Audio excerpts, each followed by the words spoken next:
ওয়ালাইকুম, আশা করি সবাই ভালো আছেন। আলহামদুলিল্লাহ আমিও ভালো আছি। আজকে আপনার সাথে শেয়ার করব চানা দিয়ে কিমা ভুনা রেসিপি। জন্য প্রথমে আমি প্যান গরম করে আধা কাপ তেল দিয়ে নিলাম আর তাতে দিয়ে দিলাম 1 চা চামচ আস্তা জিরা, দিয়ে দিচ্ছি 1.5 কাপ পেঁয়াজ কুচি, আর এখন দিয়ে দিলাম 1 চা চামচ লবণ প্রয়োজন হলে পরে অ্যাড করে নিতে পারেন। 3টা তেজপাতা দিয়ে দিচ্ছি, সামান্য এলাচ দিয়ে দিলাম, 4 থেকে 5টা লং, আর দিয়ে দিচ্ছি 3-4টা দারচিনির টুকরা, ছোট টুকরা।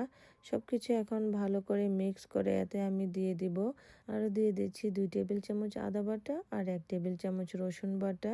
এগুলো এখন পেঁয়াজের সাথে আমি মিক্স করে নিব, আর এখন অ্যাড করে দিব একটা আস্ত টমেটো কুচি। সবকিছু খুব ভালো করে মিক্স করে 1 কাপ পানি অ্যাড করে দিলাম, আর দিয়ে দিচ্ছি আধা চা চামচ জিরা গুঁড়া, আধা চা চামচ হলুদের গুঁড়া, 1 চা চামচ ধনিয়ার গুঁড়া, 1 চা চামচ মরিচের গুঁড়া।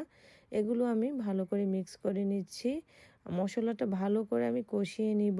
আর আঁচটা মিডিয়ামে রেখে আর দিয়ে দিচ্ছি আধা কেজি গরুর মাংসের কিমা।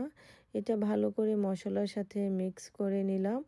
এখন আমি এতে অ্যাড করে দিব 2 কাপ পানি, আর ঢাকনা দিয়ে ঢেকে দিব মিডিয়াম টু হাই ফ্লেমে রেখে। এখন আমি ঢাকনা দিয়ে ঢেকে দিলাম 15 মিনিটের জন্য। চুলার আঁচটা মিডিয়াম টু হাই ফ্লেমে রেখে, আর এই মরিচগুলো আমি কুচি করে নিচ্ছি। 15 মিনিট পরে আমি অ্যাড করে দিলাম ক্যানের 1 টিন চানা আর মরিচ কুচি। সব কিছু মিক্স করে আবারও ঢাকনা দিয়ে ঢেকে দিচ্ছি 10 মিনিটের জন্য, আর দিয়ে দিলাম রেডি কিমা মশলা 1 চা চামচ। সব কিছু মিক্স করে আবারও 5 মিনিটের জন্য ঢাকনা দিয়ে ঢেকে দিলাম।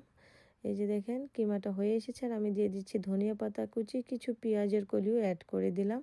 এগুলো মিক্স করে নিয়ে আবারও 2-3 মিনিটের জন্য ঢাকনা দিয়ে ঢেকে দিব। তারপর আমি একটা ডিশে পরিবেশন করে নিলাম। সবাই ভালো থাকবেন, আল্লাহ হাফেজ।